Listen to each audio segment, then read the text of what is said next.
Assalamualaikum warahmatullahi wabarakatuh.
الحمد لله الذي وفق من يشاء من عباده لبلوغ رضاه. أحمده سبحانه لا يضل من اتبع هداه، وأشكره على ما أنعم وأسده، وأشهد أن لا إله إلا الله لا ربا سواه، وأشهد أن سيدنا محمدا عبده ورسوله، النبي اختاره الله لرسالته واصطفاه.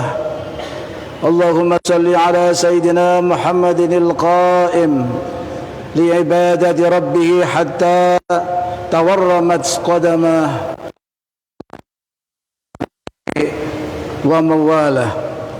أما بعد فيا عباد الله اتقوا الله واعلموا أن الله كتب علينا ببر الوالدين والإحسان حتى قرن ذلك بحقه الواجب له.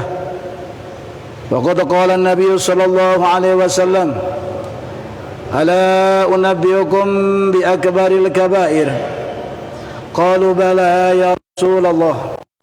قال: الإشراك بالله وعقوق الوالدين.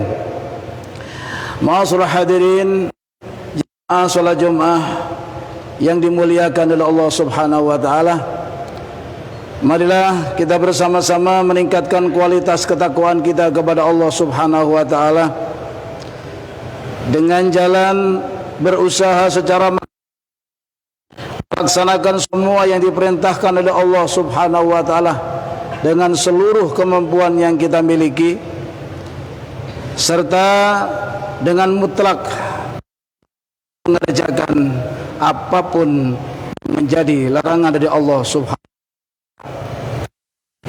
Karena itu maksud daripada takwa secara istilah, agar hidup kita yang singkat di dunia ini membawa kita kebahagiaan yang bersifat abadi serta kebahagiaan yang kekal di sisi Allah nanti saat di hari pembalasan. Ma'asyiral hadirin rahimakumullah, di antara perintah-perintah Allah yang harus kita laksanakan dalam kehidupan ini adalah berbuat baik kepada orang tua, yang sering dan lazim dalam akidah Islamiyah disebut dengan sebutan birrul walidain.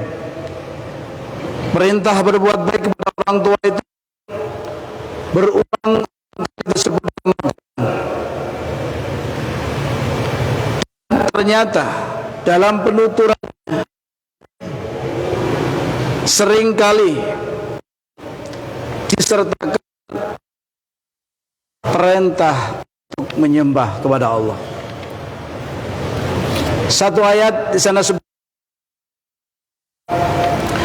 wa'budullah wa la tusyriku bihi syai'a wa bil walidaini ihsana.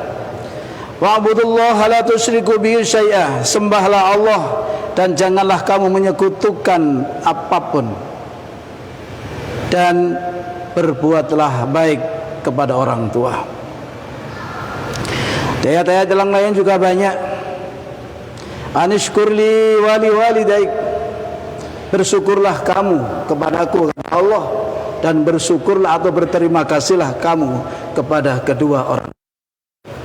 Masih banyak firman-firman Allah yang lain dalam Al-Quran yang menyebutkan sama, yakni perintah untuk berbakti kepada orang tua. Firman Allah yang demikian itu menunjukkan kita akan pentingnya birrul walidain dalam kehidupan kita ini. Sebab kedua orang tualah perantara kehadiran dunia ini, dan keduanya juga yang telah merawat sejak kita kecil sehingga dewasa. Dan sebagaimana yang kita ketahui, sejak dalam kandungan ibu telah banyak bekerja, telah banyak berjasa, berjuang dan berkorban demi anak-anaknya dalam berbuat apapun juga. Ibu selalu berhati-hati dengan satu pertimbangan, yakni keselamatan bayi yang ada di kandungannya. Demikian juga mengerjakan sesuatu, seorang ibu sangat hati-hati kandungannya. Hal ini bertujuan agar kandungannya tetap dalam posisi sehat dan posisi baik. Dan seringkali pula seorang ibu memeriksakan ke dokter ataupun ke bidan untuk menjaga kesehatan anaknya, apalagi menjelang kelahirannya, nyawa ia pertaruhkan demi kelahiran sang bayi. Setelah bayi lahir, belum selesai juga tugasnya, bahkan cenderung malah lebih berat, harus menyusui, merawat diri dan melindunginya sampai ia dewasa. Semua itu dilakukan dengan senang hati meskipun harus bersusah payah, tak mengenal lelah. Begitulah sebagian kecil perjuangan dan pengorbanan dari seorang ibu. Di sisi lain, perjuangan seorang ayah yang tak kalah besarnya dalam mencari nafkah, menghindari dari nafkah yang haram. Dalam hati kecilnya selalu ia berkata, bagaimana nasib anak-anakku jika diberi dengan nafkah yang haram? Hal ini sama juga dengan menyerahkan anak-anaknya, mengantarkan anak-anaknya menuju pintu neraka. Hal ini disabdakan oleh Rasulullah sallallahu alaihi wasallam, "Al-lahmu tambutu minal haram, an-naru aula biha." Daging yang tumbuh dari sesuatu nafkah yang haram, maka nerakalah yang lebih berhak atas dirinya. Semua jerih payah itu dilakukan dengan ikhlas, tanpa mengharap suatu imbalan apapun. Ma'asyiral hadirin rahimakumullah, oleh karena itu, ketika jerih payah orang tua yang benar-benar, yang besar, serta kasih sayang dan perhatian serta pendidikan yang mereka lakukan berikan kepada anak-anaknya, kemudian dibalas dengan kedurhakaan seorang anak, maka pantaslah perbuatan anak tersebut tergolong sebagai dosa-dosa yang besar, sebagaimana yang telah disabdakan oleh Rasulullah Muhammad sallallahu alaihi wasallam, "Ala unabbiukum bi akbaril kabair." Maukah kalian, kata Rasulullah, aku tunjukkan tentang dosa-dosa yang paling besar. Kalimat ala unabbiukum bi akbaril kabair diulang oleh Rasulullah dalam hadis itu 3 kali, menunjukkan sebuah penting dan merupakan suatu yang urgen bagi kehidupan kita. Para sahabat menjawab, qalu bala ya Rasulullah. Para sahabat menjawab, ya kami mau ya Rasulullah. Qala, Rasulullah berkata, al-isyraku billah wa uququl walidain. Yaitu yang pertama, dosa yang terbesar di dunia ini adalah isyrak billah, yaitu menyekutukan Allah dengan yang lain. Yang kedua adalah uququl walidain, atau durhaka kepada kedua orang tua. Ma'asyiral hadirin, maka wajib bagi setiap mukmin untuk berbuat baik kepada kedua orang tuanya. Berbakti, tidak berbuat sesuatu yang dapat menjadikan marahnya, tidak menjadikan orang tua murka kepadanya. Sebab Rasulullah sallallahu alaihi wasallam juga pernah menyatakan dalam hadisnya, man arada walidayhi waqad arada khaliqah. Barang siapa yang membuat ridho kedua orang tuanya, maka dia telah berbuat ridho sang penciptanya. Wa man askhata walidayhi askhata khaliqah. Barang siapa yang marah atau murka kedua orang tuanya, maka dia juga membuat marah sang penciptanya. Ma'asyiral hadirin rahimakumullah, sebagaimana yang kita ketahui bersama bahwa tujuan kita hidup di dunia ini tidak lain adalah mencari untuk mendapatkan ridho dari Allah. Kita mengerjakan sholat 5 waktu, kita membayar zakat, beramal soleh dan bentuk-bentuk ibadah yang lain. Kemudian kita belum bisa membuat bahagia hati kedua orang tua dan bahkan selalu menyakiti hatinya, maka sungguh amal yang banyak ia tumpuk-tumpuk itu akan sia-sia belaka, tidak mendapatkan apa-apa dari Allah, karena Allah tidak ridho, disebabkan terhalangnya ridho dari Allah oleh ketidakridhoan dan kemarahan dari orang tua. Sebab kemarahan orang tua dapat menjadikan kemarahan Allah, seperti di hadis yang lain, yakni siapa yang membuat ridho Tuhannya kedua orang tuanya, maka dia mendapatkan ridho dari orang tuanya. Ma'asyiral hadirin, Allah fi ridhol walidain, ridho Allah itu terletak daripada kedua orang tua. wa sukhtullah fi sukhtil walidain. Marah, murkanya Allah itu disebabkan karena murka dari. Perlu kita sadari ma'asyiral hadirin, kalau kedua orang tua kita telah berusia lanjut, maka berapa hal dalam dirinya akan mengalami banyak penurunan-penurunan, seperti penurunan kemampuan berpikir, tingkat kesehatannya menurun, penglihatan dan pendengarannya menurun, demikian pula kekuatannya. Saat itu akan membuat mereka, jika kita yang masih muda atau anak-anaknya tidak pandai menggauli mereka dengan baik, dengan sabar dan menyadari keadaan mereka. Maka dari itu perlu kiranya bagi kita yang mempunyai kedua orang tua yang sudah berusia lanjut untuk membaca kembali dan merenungkan surat Al-Isra ayat 23. Di sana disebutkan, wa qadha rabbuka alla ta'budu illa iyyah wa bil walidaini ihsana imma yablughanna 'indaka fala taqul lahum uff wa la tanharhuma wa qul lahum qawlan. Dan Tuhan memerintahkan supaya kamu jangan menyembah selain Allah, dan hendaklah kamu berbuat baik kepada bapak ibumu sebaik-baiknya, dengan sebaik-baiknya.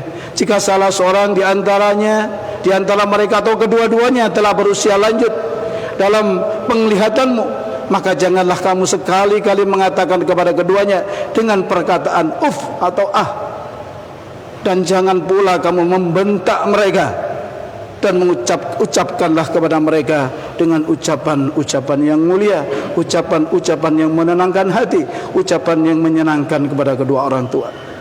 Demikian keterangan di atas, atau dari keterangan di atas, Allah menyuruh kita untuk berbuat baik kepada mereka, melarang berkata kasar meski hanya ah, apalagi sampai mengusir, apalagi sampai mengomeli, apalagi memukul. Karena hal semacam ini akan menyebabkan kedua orang tua semakin sedih. Mengingat hal ini, betapa pentingnya, karena anaklah yang nantinya akan menjadi satu-satunya harapan orang tua.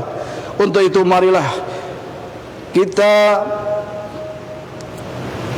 untuk persilahkan anak-anak kita dengan kehidupan bekal agama yang kuat, sehingga kelak nanti kita menjalani masa tua, mereka akan menjadi anak-anak yang soleh, menjadi penyayang bagi kedua orang tuanya. Ma'asyiral hadirin rahimakumullah, sebagai seorang muslim perlu kiranya kita mengetahui hak-hak, beberapa hak yang harus diterima merupakan kewajiban bagi anak-anaknya. Yang kami ambil keterangan ini dari sebuah kitab Tanbihul Ghafilin. Ada beberapa hal. Satu di antaranya hak orang tua yang harus dilaksanakan oleh anak. Seorang anak harus berbakti dan taat perintahnya, serta menahan diri dari apa yang dilarangnya, selama perintah dan larangan itu tidak bertentangan dengan syariat agama. Yang kedua, memuliakan serta merendahkan diri terhadap mereka, tidak berjalan di depannya, tidak memanggil mereka dengan namanya, akan tetapi mengganti panggilan mereka dengan panggilan yang baik, seperti ayah, bapak, apa, atau yang lain. Ketiga, berbuat baik terhadap mereka sesuai dengan kemampuan sang anak. Yang keempat, bersilaturahim kepada mereka dan sanak familinya yang baik. Dan yang terakhir, mendoakan dan memohonkan ampun kepada Allah bagi mereka. Itulah ma'asyiral hadirin, di antara hak-hak orang tua yang harus kita penuhi atau dipenuhi oleh seorang anak. Dan semoga kita diberi hidayah dan taufik oleh Allah subhanahu wa ta'ala, sehingga kita mampu menunaikan kewajiban kita di atas, khususnya kepada kedua orang tua kita dengan sebaik-baiknya, dan termasuk dalam golongan hamba-hamba Allah yang mendapatkan ridha yang besar dari Allah subhanahu wa ta'ala. Amin ya rabbal alamin. Wallahu subhanahu wa ta'ala yaqul wa biqawli yahtadil muhtadun. A'udzu billahi minasy syaithanir rajim. بسم الله الرحمن الرحيم ووصينا الإنسان بوالديه حسنا وإن جاهداك لتشرك بي ما ليس لك به علم فلا تطعهما وصاحبهما في الدنيا معروفا إلي مرجعكم فأنبئكم بما كنتم تعملون. بارك الله لي ولكم في القرآن ونفعني بما فيه من الآيات والذكر الحكيم وتقبل مني ومنكم تلاوته إنه هو السميع العليم. وقل رب اغفر وارحم وأنت خير الراحمين.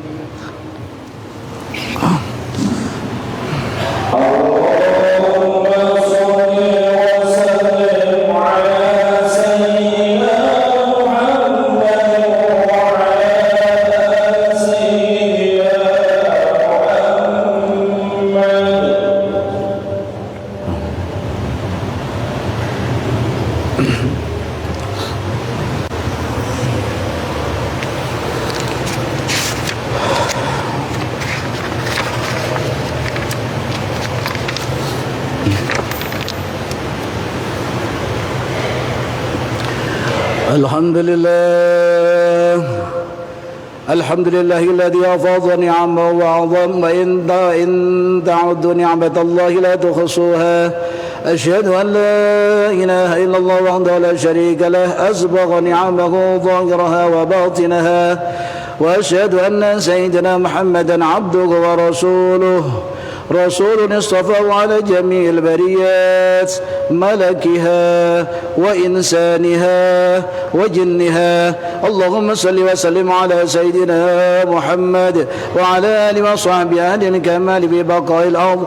أما بعد فيا عباد الله اتقوا الله حق التقوى واستعدوا لجواب ربكم متى تخشأ لذكر الله متى نعمل بكتاب الله. وقد قال الله تعالى في كتابه الكريم أعوذ بالله من الشيطان الرجيم بسم الله الرحمن الرحيم أيها الذين آمنوا استجيبوا لله ورسوله إذا دعاكم لما يحييكم واعلموا أن الله يحول بين المرء وقلبه وأنه إليه تحشرون. اللهم صل على سيدنا محمد وعلى آل سيدنا محمد كما صليت على سيدنا إبراهيم وعلى آل سيدنا إبراهيم وبارك على سيدنا محمد وعلى آل سيدنا محمد كما باركت على سيدنا إبراهيم وعلى آل سيدنا إبراهيم في العالمين إنك حميد مجيد. اللهم اغفر للمسلمين والمسلمات والمؤمنين والمؤمنات الأحياء منهم والأموات إنك سميع قريب مجيب الدعوات ويا قاضي الحاجات ويا قاضي الحاجات ويا قاضي الحاجات. اللهم وفقنا لعمل صالح يبقى نفعا ولا مر الظهور وجنبنا من النواهي وأعمال هي دبر. اللهم أصلح ولاة أمورنا وبارك لنا في علومنا وأعمالنا. اللهم ألف بين قلوبنا وأصلح ذات بيننا. اللهم اجعل نعظم شكرك ونتبع ذكرك. ربنا آتنا في الدنيا حسنة وفي الآخرة حسنة وقنا عذاب النار. عباد الله إن الله يأمركم بالعدل والإحسان وإيتاء ذي القربى وينهى عن الفحشاء والمنكر ولذكر الله أكبر.